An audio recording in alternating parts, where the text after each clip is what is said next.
Stop, cursed one!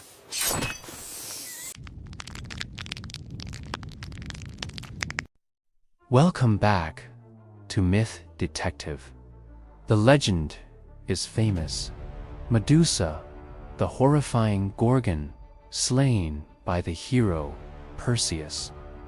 A clear-cut case of good versus evil. But what if the crime scene tells a different story? What if the victim wasn't the hero, but the monster herself? Today, we investigate one of mythology's greatest tragedies, arguing that the death of Medusa was not an execution. It was a carefully orchestrated suicide with a hero as the chosen weapon. Our case begins with the victim's past. Medusa was once a human priestess of unparalleled beauty, sworn to the goddess Athena. Her only crime was catching the eye of the sea god, Poseidon. She was assaulted by him in Athena's sacred temple. The goddess of wisdom, in a fit of rage, did not punish the god who committed the crime. Instead, she punished the victim. Athena's curse was a work of profound cruelty. Medusa's beautiful hair twisted into living snakes, and her gaze was given the power to turn any living thing to stone. Her body was no longer a home. It became a prison and a weapon she could not control. Exiled to a remote island, Medusa's existence became a living hell. She was utterly alone, feared by all.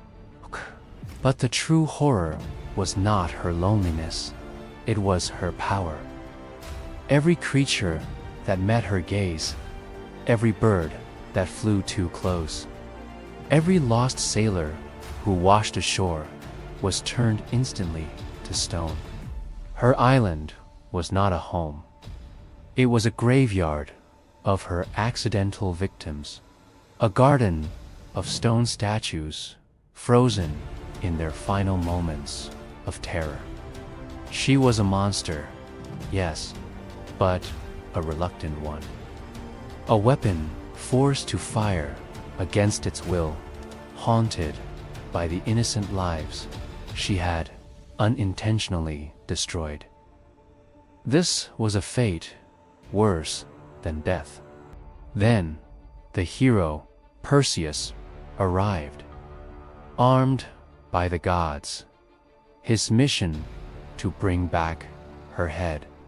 A normal monster would fight to the death to survive, but Medusa was not a normal monster. She was a prisoner, dreaming of escape. When she saw Perseus with his mirrored shield and divine weapons, did she see an enemy, or did she see a key? Our theory suggests she saw her only way out. Her battle against him was not a fight for survival. It was a final, tragic test. She had to ensure that the one who would end her cursed existence was a true hero, worthy of wielding the power of her curse after she was gone. And this brings us to our conclusion. Why did Medusa have to endure Perseus's blow? Because she couldn't end her own life. The curse had made her a true monster. She needed a hero to do what she could not. Why did she want to abandon her own body? Because it was not her body. It was a grotesque prison, a weapon of mass destruction that she was forced to operate. The beheading was not an execution. It was a mercy killing she secretly craved.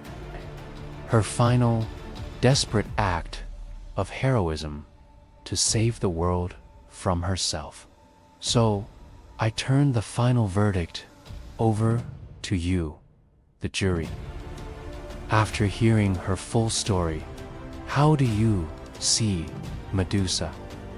As a terrifying monster, a tragic victim, or, in her final moments, a selfless hero? Let us know your verdict in the comments below. And as always, thanks for watching.